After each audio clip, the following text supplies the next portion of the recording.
Dans cette vidéo, nous allons vous donner des conseils pour l'émission de facturation électronique. Tout d'abord, il y aura des paramétrages à vérifier au niveau de la configuration de votre dossier. Rendons-nous dans l'interface de configuration. De bien vérifier que dans la partie Vente, Préférences, la case Paiement de la TVA sur les débits doit être cochée ou non cochée. En cas de doute, je vous invite tout simplement à vous rapprocher de votre expert comptable. Autre point à bien vérifier au niveau de la configuration de votre dossier, c'est la présence de votre sirène pour votre société, mais également au niveau des établissements, la présence de codes NIC qui permettent de faire le SIRET. C'est tout. Mais sans ces éléments, la facturation électronique ne pourra pas fonctionner correctement.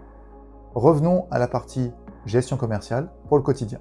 Avant la mise en place de la facturation électronique en émission, pour ceux concernés à partir de 2026, nous vous invitons à bien vérifier 3 informations au niveau des fiches clients. Rendons-nous dans la partie tiers, clients, et plus particulièrement sur les clients de type professionnel France.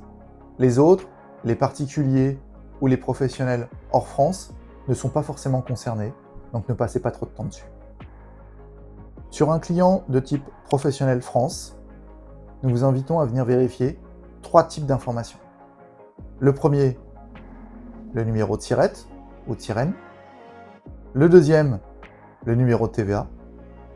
Et pour finir, le troisième point, l'adresse de facturation électronique.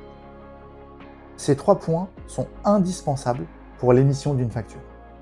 Sans cela, la facture ne sera pas transmise à la plateforme agréée et vous aurez donc une alerte sur votre bureau utilisateur, ici, d'un nombre de factures en anomalie d'émission de factures électroniques.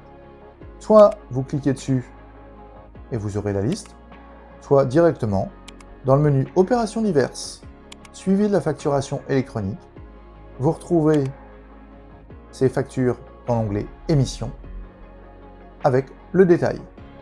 Prenons une au hasard, par exemple, sur celle-ci, il manque tout simplement l'adresse de facturation électronique. Vous la corrigez et la facture va partir. C'est tout. Dans de prochaines vidéos, nous verrons d'autres fonctionnalités liées à la facturation électronique. À bientôt.